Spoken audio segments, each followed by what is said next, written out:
Jesus তুমি কিমান মহান, দিলা নিজকে বলিদান। যিছু তোমাক জনাও প্ৰণাম, তুমি যে কিমান মহান। যিছু তুমি। প্ৰভু যীশুখ্ৰীষ্টৰ সৰ্বোত্তম নামত আপোনালোকক অভিনন্দন। পবিত্ৰ বাইবেলত মথিয়ে লিখা শুভবাৰ্তা 4 অধ্যায় 1 পদত আমি এইদৰে পঢ়িবলৈ পাওঁ যে, যেতিয়া যীশু শয়তানৰ দ্বাৰাই পৰীক্ষিত হ'বলৈ তেওঁক আত্মাৰ দ্বাৰাই অৰণ্যলৈ নিয়া হ'ল। মূল ইউনানী ভাষাত শয়তানৰ অৰ্থ হৈছে কাৰোবাৰ চৰিত্ৰ হানি কৰিবলৈ মিছা আৰু অপমানজনক কথা আৰু বাৰ্তাৰ প্ৰয়োগ কৰে।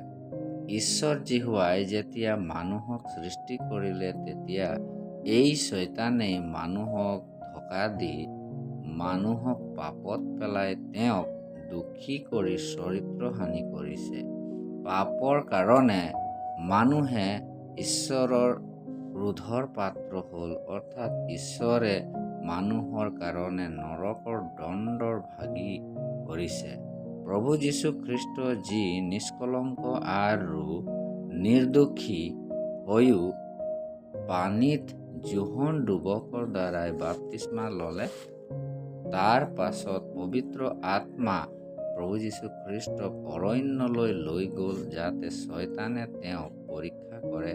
অৰ্থাৎ যীশু আমাৰ সমান, অৰ্থাৎ মানুহৰ সমান সকলো প্ৰকাৰৰ পৰীক্ষিত হ'ল।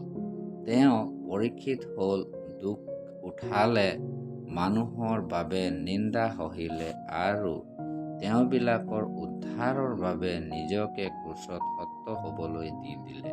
এতিয়া যিকোনোৱে তেওঁত বিশ্বাস কৰে, তেওঁ পৰমেশ্বৰৰ পৰা পাপ ক্ষমা পায় আৰু প্ৰভু নিজে তেওঁৰ প্ৰতি সহানুভূতি প্ৰকাশ কৰে, কাৰণ তেওঁ নিজে আমাৰ দৰে পৰীক্ষিত হৈছে নিষ্পাপী ওলালে।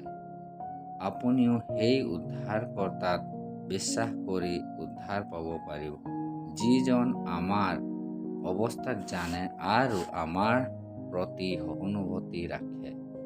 ঈশ্বৰৰ ওচৰত আপোনাৰ বাবে আমাৰ এই প্ৰাৰ্থনা,